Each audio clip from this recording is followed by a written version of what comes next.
नमस्कार, स्वागत है आप सभी दर्शकों का वेदर अलर्ट इन्फॉर्मेशन के साइक्लोन अपडेट में। इस वीडियो में हम बात करने वाले हैं कि जो बंगाल की खाड़ी पर साइक्लोन बना है उसकी जो संभावित दिशा रहेगी वो क्या रहेगी और उसकी वजह से देश के किन किन राज्यों को खतरा अब होने वाला है। तो इस समय आप देख सकते हैं कि ये 25 मई का अपडेट है, जिसमें आप देखिए कि बंगाल की खाड़ी के सेंट्रल हिस्सों पर आप देखिए कि यहाँ पर लगातार जो हवाएं है वे लगातार प्रभावित हो रही है, जिसकी वजह से यहाँ पर ये साइक्लोन डेवलप हुआ है।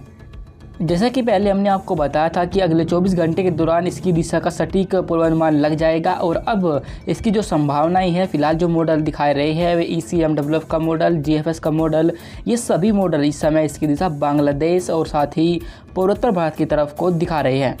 अभी इसके प्रभाव की वजह से आप देख सकते हैं कि 26 मई को इसकी वजह से जो हमारे जो पूर्व भारत के हिस्से रहेंगे, जिनमें पश्चिम बंगाल, बिहार और साथ ही झारखंड, इन भागों के कुछ हिस्सों को ये प्रभावित करेगा और ख़ास तौर पर इसका जो प्रभाव रहेगा वो पश्चिम बंगाल के तटीय इलाकों पर रहेगा। पश्चिम बंगाल के तटीय इलाकों पर इसकी वजह से काफ़ी भारी बारिश होगी, भीषण बारिश होगी और साथ ही साथ उन भागों पर 80 से 90 किलोमीटर प्रति घंटा की रफ्तार से तूफ़ानी हवाएं भी चलेंगी, जिससे जाहिर है कि उन भागों पर कमज़ोर पेड़ मकान जो भी रहेंगे उनको नुकसान पहुंचेगा ही पहुंचेगा। इसलिए इन भागों के लोगों को ये चेतावनी दी जाती है कि यहाँ पर जब तक इस साइक्लोन का लैंडफॉल रहेगा तब तक इन भागों पर सावधानी बरतें।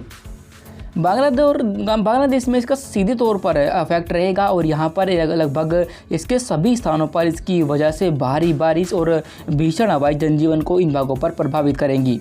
पहले जैसे कि हमने आपको बताया था कि इसका जो ट्रैक रहेगा वो बिहार पश्चिम बंगाल की तरफ होने की संभावना है, पर लेकिन अब इसका ट्रैक चेंज हो गया है और अब इसके ट्रैक में बांग्लादेश और पूर्वोत्तर भारत की तरफ जाने की इसकी संभावना हमें अधिक दिखाई दे रही है। ये साइक्लोन बिहार की तरफ ना जाए, पर लेकिन इसके प्रभाव की वजह से जो बारिश की गतिविधियां होंगी वे बिहार, झारखंड, पश्चिम बंगाल के हिस्सों पर भी देखने को मिलेगी और यहाँ पर इसकी वजह से कई स्थानों पर मौसम बदलेगा और ख़ास तौर पर बिहार के जो पूर्वी हिस्से रहेंगे और साथ ही झारखंड के पूर्वी हिस्से जो पश्चिम बंगाल से सटे आते हैं, इन भागों पर इसकी वजह से कई स्थानों पर हल्के से मध्यम बारिश और कहीं पर आपको भारी बारिश देखने को मिल सकती है।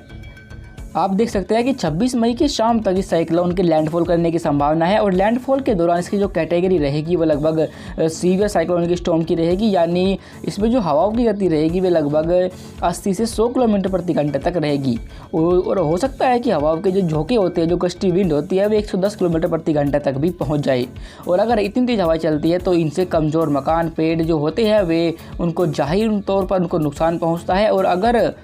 और अगर आप सावधानी नहीं बरतेंगे तो हो सकता है कि आपको जान माल का भी नुकसान पहुंच जाए। बाकी आप देख सकते हैं कि देश के अन्य हिस्सों पर मौसम बिल्कुल साफ बना हुआ है। उत्तर भारत के हिस्सों पर लगातार भीषण गर्मी का प्रभाव इन भागों पर रहेगा, फिर चाहे वे पंजाब, हरियाणा, दिल्ली, उत्तर प्रदेश और राजस्थान, गुजरात, मध्य प्रदेश, इन तमाम हिस्सों पर मौसम साफ रहेगा, कोई इफेक्ट नहीं होगा और इन भागों पर कोई भी गतिविधियाँ होने की संभावना हमें दिखाई नहीं दे रही। दक्षिण भारत के हिस्सों पर भी मौसम साफ रहेगा, पर लेकिन केरल से लेकर गोवा तक कई स्थानों पर बारिश होगी, क्योंकि अब इन भागों पर मानसून और नज़दीक आ पहुंचा है और हो सकता है कि जल्द ही इन भागों पर मानसून दस्तक भी दे दे। इसलिए इन भागों पर अब बारिश और बढ़ेगी और केरल पर आपको भारी बारिश देखने को मिलेगी।